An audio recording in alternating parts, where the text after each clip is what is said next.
Salut Anna, ça va? Tes ateliers de français se passent bien? Oui, ça se passe bien. D'ailleurs, j'aimerais bien organiser une sortie au théâtre avec les apprenants, mais je sais pas trop comment m'y prendre. Tu as déjà organisé des sorties culturelles avec ton groupe, toi? Non, mais j'aimerais beaucoup.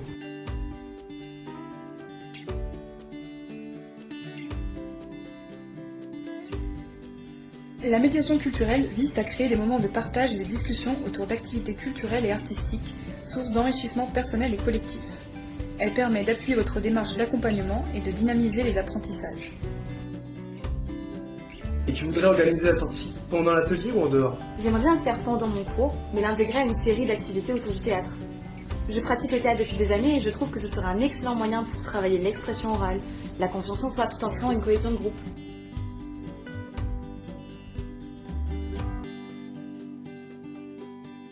La médiation culturelle vise à renforcer l'estime de soi, à créer des moments d'expression et d'interaction, à s'ouvrir à de nouvelles connaissances et soutenir les apprentissages, à stimuler la créativité et l'imaginaire, à rencontrer d'autres cultures et favoriser le dialogue interculturel. C'est un moyen de lutter contre l'isolement et de favoriser l'insertion sociale. En fait, tu voudrais mettre en place une sorte de parcours avec plusieurs sorties. Oui, j'aimerais bien leur montrer différentes formes de théâtre.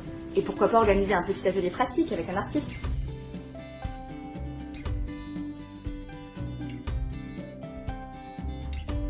Une sortie culturelle cible un établissement ou une manifestation précise, exposition, musée, théâtre, balade urbaine, etc. et s'organise en général autour d'une médiation en 2 ou 3 temps. 1. La préparation, 2. L'expérience et 3. La restitution. Un parcours culturel est un itinéraire qui s'inscrit dans la durée autour d'une thématique, d'un genre précis ou d'un territoire. Il s'agit d'un cycle d'activités et de sorties invitant au cheminement physique, émotionnel et intellectuel. Les ateliers de pratique artistique engagent les personnes dans un processus de création permettant d'explorer les espaces mettant en jeu le corps, les sens, l'imaginaire. Ces actions impliquent généralement la participation d'un artiste intervenant. Le rendez-vous culturel est un temps régulier de rassemblement dans la structure associative spécialement dédié à l'échange et au partage autour d'activités et de sorties culturelles. Génial! Si ça te dit, je pourrais t'aider dans ton projet. Avec plaisir, ce sera plus motivant de travailler ensemble.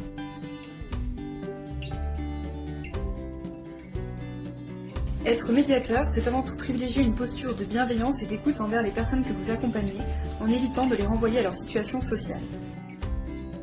Être médiateur, c'est privilégier aussi bien la relation que la transmission de connaissances entre participants.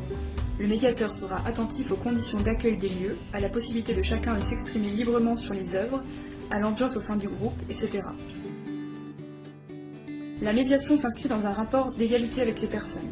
Il s'agit de valoriser toutes les cultures et les faire se rencontrer, plutôt que d'imposer un savoir théorique ou une idée figée de la culture. La médiation culturelle porte aussi bien sur l'accès aux lieux culturels institutionnels que sur les actes du quotidien qui sont porteurs de culture. Faire de la médiation implique de définir un temps et un espace propices aux échanges. N'oubliez pas que les temps de médiation peuvent se dérouler avant, pendant ou après, de manière formelle ou informelle. Travailler avec vos collègues ou avec des partenaires peut être rassurant et est un bon moyen de renforcer le projet.